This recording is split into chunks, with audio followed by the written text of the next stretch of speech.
Well, you're welcome. And you're welcome. Yeah, thank you very much. How are you? I'm good. Roland's not feeling He's too not good very today, well today. so he couldn't join us. We're hoping he's able to join us tomorrow. Yeah. But of course, he sends you his love. And we've got all the papers, haven't we? Yeah, we do. Sally? I'll do the Daily Graphic and the Business Finder. So let's just straight away hit it. Daily Graphic newspaper, front page, hot battle for presidency. ESCO, that's GFA goes to the polls, is just tomorrow, Friday. And the 6th on the front page of the paper, you see that soon. Fred Papo, Amanda Clinton, Nanaya Amponsa, Ket Okreku, George Ankoma Mensah, and George Efriye. Details of that story is in page 16, but we know why they are essentially on the front page this morning. Wales, in another case, suspected tardy girls kidnapper charged with human trafficking. That story is also on page 16 in the paper, but the banner headline here, we don't need PDS. Government keeps stands, announce agreements. Kojo, you were there yesterday. I was, press briefing. And I also picked up some interesting insider info on the side while I was there. I'll tell you in a minute. Let's finish the headline. All right, let's do the back page. Courts in Ashanti region realized 258,000 Ghana cedis from road traffic fines. It says 760 drivers were fined a total of 258,000 by courts in the Ashanti region between January and September this year. The drivers were arrested by the Motor Traffic and Transport Directorates of the Ashanti Regional Police Command during special exercises. 3 foreigners arrested for falsifying VAT invoices. They include the manager of Dada Foods, a fruit juice manufacturing company in Accra. And they've been arrested, or they were arrested at Pong in the Greater Accra region for allegedly falsifying value-added tax invoices and evading taxes. So you can read about it on the back page of the paper. Apologies, we're not able to show the paper to you on the screen. Let's do the Business Finder. Government to select from 6 companies to replace PDS following contract termination. Big chocolate maker backs new cocoa pricing mechanism. 175 million living without electricity in ECOWAS. It's got a summary of the market. The business turning, the Finder turning business on Thursday, so you can catch up with some business stories in the Finder today. All right, let me run through the rest, shall I? We've got the Statesman, the Times, the Daily Guide, the Dispatch, and then perhaps I'll mention the Custodian and its headlines as well. And again, apologies, we can't bring you the pictures of the papers, but well, the Statesman looks like this morning. Banner headline, sacking PDS is in our interest. Government explains why it stood its ground against the US. This is what was communicated at the press conference yesterday, where the Deputy Energy Minister and the Information Minister spoke. Ghana to set up cyber forensic lab. Fremal Pare charges NPP women to target polling stations for 2020 victory. And on the back page, Marika Vervoort, I hope I've said this right, tribute to the Paralympian who ended her life through euthanasia. Advice. That's CK Akuno speaking on the back page of the Statesman. All right, the Ghanaian Times next. And government draws roadmap for ECG to take over power distribution. U.S. government cancels $190 million outstanding balance. And this is all following the termination of the PDS concession agreement. Front page looks like this in the Times this morning.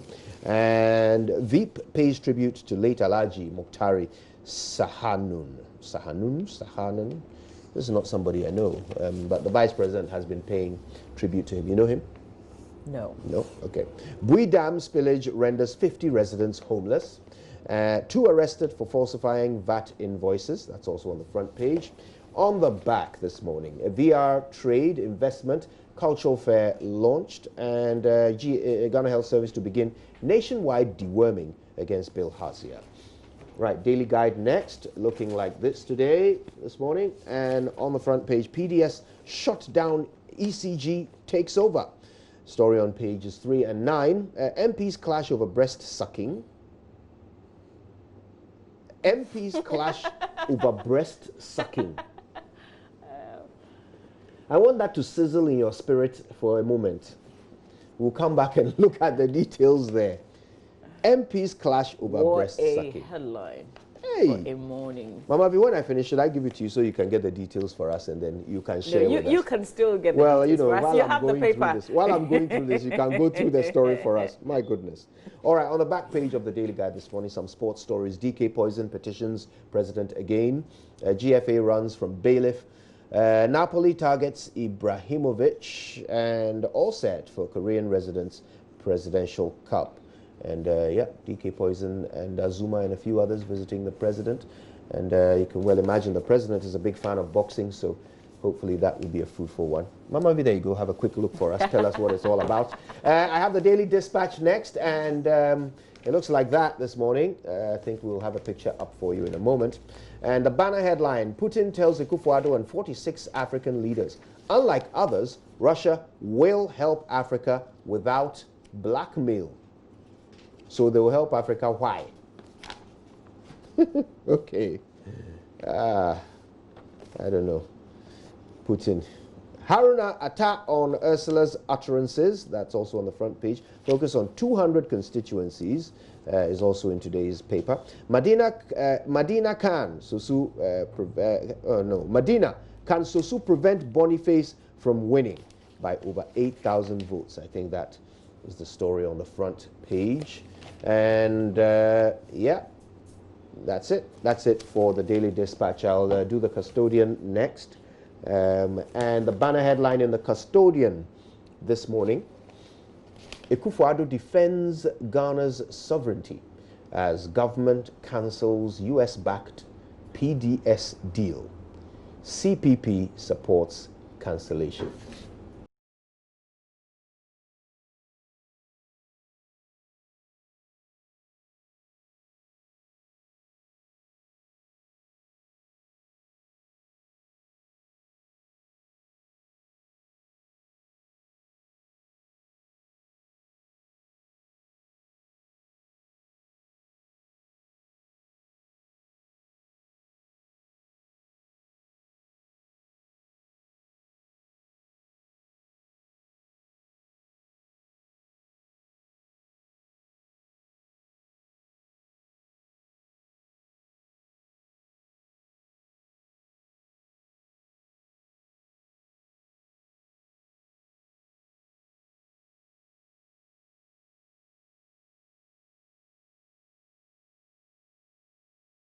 Men are sucking breasts. We know that men do suck the breasts. Whilst at it, if you encounter any unusual discharge, alert your woman to immediately seek medical attention. Okay. Apparently, according to the story, some MPs agreed. Others did not agree. I don't know why. But there's also another MP who's also mentioned, who happens to be a medical doctor, who says, and it's not a controversy really, because he says whether babies or men, sucking is good for the woman. I mean, sucking is essentially good.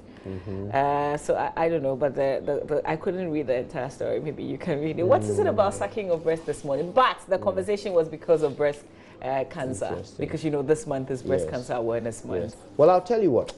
My initial reaction was to say, "Oh my goodness, don't they have anything better to talk about?" But I see the benefit. Okay, I see the unintended benefit. This is not what they intended. Which is what? Which is that everybody's going to talk about this. Breast cancer. Yes, and the awareness. I hope they talk about breast cancer and not just breast sucking. Well, you see, when you relayed the story to us, you mentioned it. You mentioned that it was about breast cancer. So today, on every newspaper review across the nation, I'm hoping that at least there will be some mention of it, so that there will be some attention brought to, you know, the breast cancer situation. So it will unintentionally create more awareness. And so for that reason, we thank God it happened. But you have to ask yourself why these grown men and women are spending all this time disagreeing in Parliament on whether or not sucking breast is good for women. We have a breast cancer conversation. Our ambassador is not so well, but there's another ambassador here. We've decided that on the AM show, Deputy our ambassadors will be men advocating for the cause. So we're talking treatment today. We've discussed so much about breast cancer. We've talked to a survivor. Last week we did. This week we're talking about treatments, or we're beginning treatments. We've heard that it can be very expensive. We'll talk about all the related issues with it. Yeah. Yeah, okay. So I was telling you that when I went to the press conference yesterday, I picked up a bit of insider information. I bumped into somebody who knows a bit about what happened at that meeting in the U.S. When our officials went to meet with the MCC. Because, you see, I was trying to find out what the MCC's reason was for not accepting Ghana's position. I mean, on the face of it, Ghana's position seems to be quite, if you like, reasonable. This company was supposed to have a certain guarantee in order to do this work that they are doing. We have discovered that the people, or at least one of the companies supposed to be providing that guarantee, says that the guarantee doesn't exist. For that reason, if the guarantee doesn't exist, then our agreement doesn't exist. So we would like to replace them with a company that can provide that agreement. The Americans don't agree. They don't agree with the Ghanaian position on this. So I wanted to find out why. What was the Americans' reason for not agreeing? I asked the question of the information minister, and he said it's not his job to speak for the Americans. So he can't explain to us why the Americans didn't accept their position. So I was wondering, is it because at the meeting the Americans didn't say why? He said, oh, no. I mean, and because I tried to say, I mean, at the meeting, was there not a dialogue? Was there not a conversation? What did the Americans say? And he said, no, it's not his job to relay that to us. That's what the information minister said. That's what the information minister said.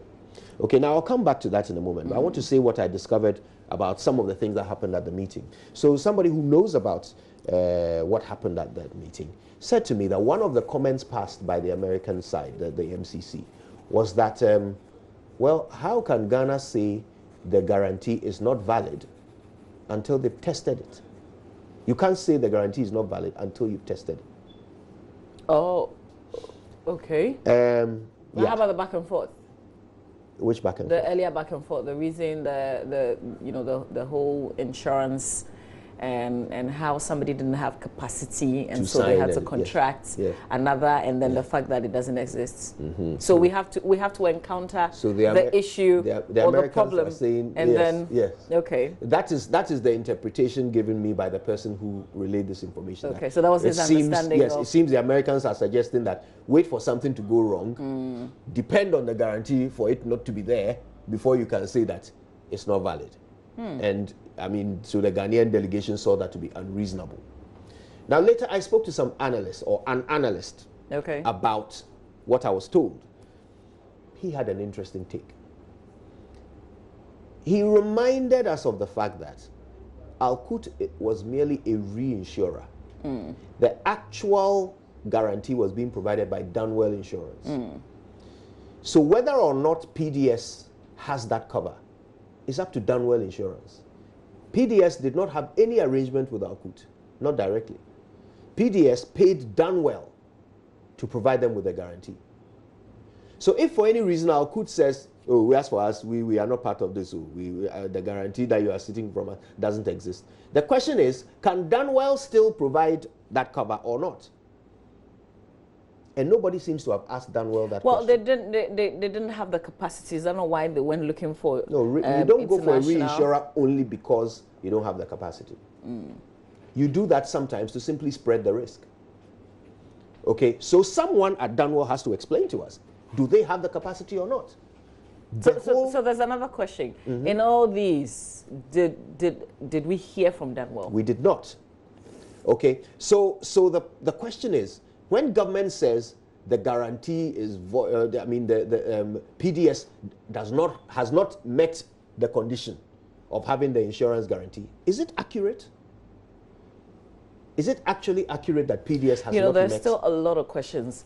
And it breaks my heart that when we ask a genuine question, yesterday I heard the minister address the NDC. I mean, and I feel like these are the questions that for us we're asking because we're genuinely interested in this deal that we spend so much on. I mean, we're not talking about the cost, what we have spent with this deal alone.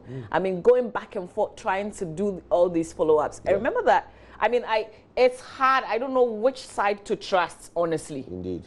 But we deserve answers. Yeah, we do. We absolutely do. And I mean, see, the government is doing stuff on our behalf, and when we ask, and especially because we've also been asked to be citizens and not spectators, they owe us. We have to know. That question you ask, the explanation from the US, it's not a bogus question.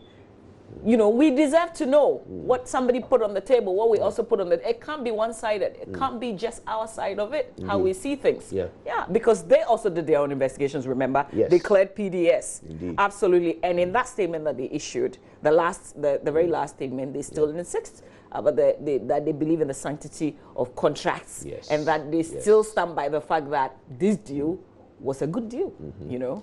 So I mean, if you want to summarize the position of government, it's like government is telling the people of Ghana, okay, so we went to have a meeting with these people. This is what we told them. They disagreed, but we stood our ground. Yeah. But we won't tell you what they said. We won't tell you why they disagreed, though. All we'll tell you is that we stood our ground. Whatever it is that they said, that we are not going to tell you, we didn't do it. So clap for us. So how about the team that we sent? We sent a team to go and do investigations. You know, what was there a report that was shared with all of us in terms of what we found out? It is out of what government calls its probe into the matter that they brought out certain details, like, for example, the fact that apparently PDS took money from operational funds to go and pay for the guarantee. Okay, this is something that was this is information that came out of government's probe into the matter. Okay, but again, who did the probe? What were the parameters of it? How confident can we be in the details of this probe when we don't know who did it?